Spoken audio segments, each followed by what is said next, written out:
Just a few days ago, a man in Vallejo, California had an awkward and seemingly totally unnecessary run-in with local police. Lonnel Duchine was standing in his garage when he noticed some police activity in a house next door to him.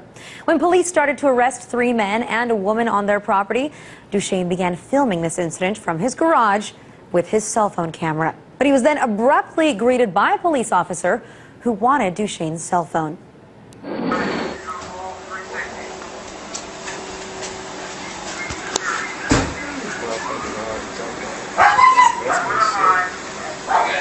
What's up? Good. I'm going to take your phone because that's going to be evidence.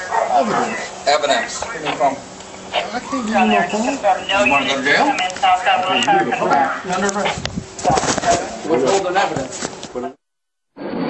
Now, as far as the outcome of this incident, Duchine was handcuffed by police for refusing to hand over his cell phone. However, he wasn't actually arrested, just fined. Now, the officer in the video, Scott Yates, has been questioned for considering the cell phone video as evidence. And on a larger scale, the entire incident is now being investigated by the police department's internal affairs unit. And frankly, there should be an investigation. Filming a police officer is not illegal, at least not in California. Now, this cop uses typical intimidation tactics to get an innocent bystander to hand over his cell phone by threatening him with arrest. And this is just one of the latest cases where police get caught on camera and the photographer ends up in handcuffs. Now, filming police is only illegal so far in 3 states, in Maryland, Massachusetts, and Illinois, thanks in part to some technicalities with wiretapping loopholes, which state that both parties involved in any sort of filming must consent. But ironically, cell phone videos from other states where filming cops is technically legal still lands people behind bars. So here's my question.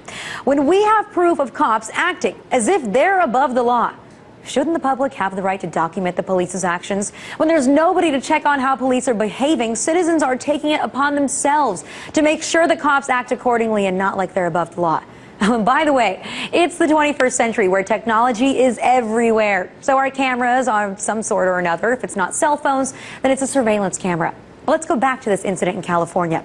Not only is filming legal in the state, but the man was standing on his own property. Why he got any sort of reprimand at all is befuddling to me. So in this case, I'd say that an internal investigation is the least that the police department can do.